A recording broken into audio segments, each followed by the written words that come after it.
There was a man who lived in a dark place for a long, long time. Outside the dark place, they proclaimed, "Let us release the man from the dark place."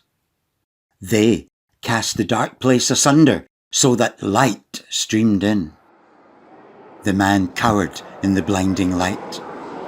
They hoisted him aloft, carrying him heraldically from the place that had been dark. Reaching higher ground, they enthused, "See, how wonderful is this place of light!" But the man could not see anything. The light had blinded him. So they swept him along through the light place, and he was awash with tears of gratitude at their support. And the light filled him, and the light was all around him, but he could not see. There came a time when they weren't there. The man felt lost and alone in the light place. He found that he could do nothing for himself. He found that he could not even find his self.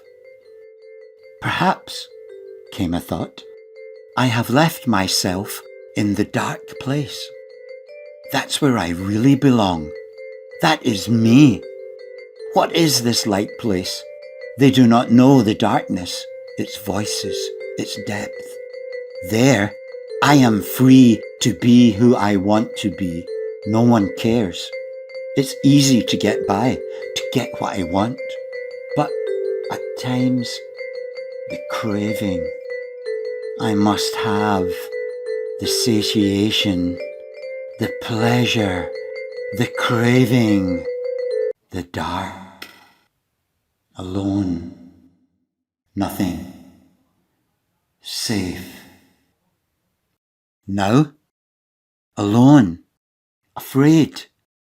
This light place was full of expectations and change. He tensed and cowered and flinched and floundered and then ran. And he ran and ran. He couldn't see, but he knew what he was looking for. At some point, he stumbled and fell, rolling over and over, down and down, until at last he was redeposited, safe in a dark place. Relieved, settling. This is me. Agitation. It was not a place of calm. It was a place of craving, huge and hollow, that he could not fill, no matter how much he scrabbled and scraped. When first he had come across the dark place, it seemed to offer a sense of freedom, alternatives, and even glimpses of light. Enticing, inviting, easy. But the more he grew accustomed, the darker, the deeper and wider it became. It possessed neither sympathy nor empathy, nor indeed sentience. It was a gap, and a gap that gave rise to monsters coming through, grasping. And as he scraped and scrabbled, this he could now see. It is difficult to observe the space of addiction when you're in it, a part of it. He scraped and scrabbled to satiate the monsters that had poured through. The more he fed them, the larger they got. The larger they got, the hungrier they became, craving even as they fed. He scraped and scrabbled and scrabbled and scraped, but all he fed them was hunger. So he battled with them, with himself, and the more he battled, the larger they became. More difficult still, admitting that you are in it when you are in it. Sometimes flashes of his time in the light place fought across his mind as he battled and struggled. Then he might flinch and cower. Yet, the light. It had been wonderful, but so bright. So the man lived in the dark place, but he thought often of the light. He felt agitated, now aware that there was a light place and a dark place, and that he was in the dark place. He began to long for the light and said as much to himself over and over. Someone in the light place heard him. "Do you want to be in the light place?" they asked. "Yes," said the man. "It is within you. But it lies out with the dark place, and I am within the dark place." Ah.